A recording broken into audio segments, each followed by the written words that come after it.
ગુજરાતભરના તાજા અને સચોટ સમાચાર મેળવવા માટે અમારી રાષ્ટ્રીય સમાચાર ચેનલને સબસ્ક્રાઇબ કરો અને બેલ આઇકન પર ક્લિક કરો। કોંગ્રેસ નેતા અમિત ચાવડા આજે સુરતની મુલાકાતે આવ્યા હતા। તે દરમિયાન તેમણે યોજેલી પત્રકાર પરિષદમાં પોતાના પક્ષ છોડીને ભાજપમાં ગયેલા ધારાસભ્ય અંગે અને આર્થર કંપનીમાં કામદારોની થયેલી મોત અંગે મહત્વના નિવેદનો આપ્યા હતા। ખંભાતના ધારાસભ્ય ચિરાગ પટેલ કોંગ્રેસ છોડીને ભાજપમાં જોડાઈ જતા અમિત ચાવડાએ ભાજપની નીતિ ઉપર આકરા પ્રહારો કર્યા હતા। ભાજપના નેતાઓ એન કેન પ્રકારે વિપક્ષ ઉપર દબાણ ઊભું કરવામાં કોઈ કસર રાખતા નથી। ચિરાગ પટેલ પોતાના વેપાર ધંધાના હિતમાં કોંગ્રેસ છોડીને ભાજપમાં ગયા છે।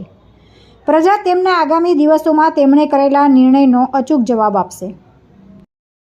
એના સીટ શેરિંગ પર પણ ચર્ચાઓ થઈ રહી છે। એટલે ગઠબંધન બાબતના નિર્ણય તો અમારા હાઈકમાન્ડ લેવલે, નેશનલ લેવલે બંને પાર્ટીઓ કે બાકીની પાર્ટીઓ ચર્ચા કરીને લેશે।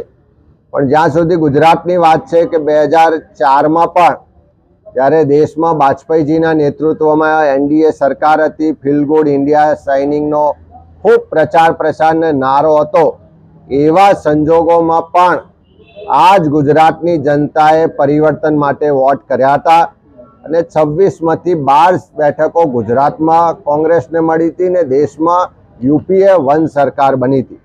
એ જ રીતે 2024માં પણ તમે જોઈ શકશો કે ભલે નરેન્દ્રભાઈ કે ભાજપ સરકારના મોટા મોટા પ્રચાર પ્રસારને એનો પ્રોપેગેન્ડા હોય, પણ પ્રજા બધી રીતે જાણી ચૂકી છે કે આ સરકાર જુમલા સરકાર છે। એણે એક પણ વાયદો કે વચન પૂરો નથી કર્યો।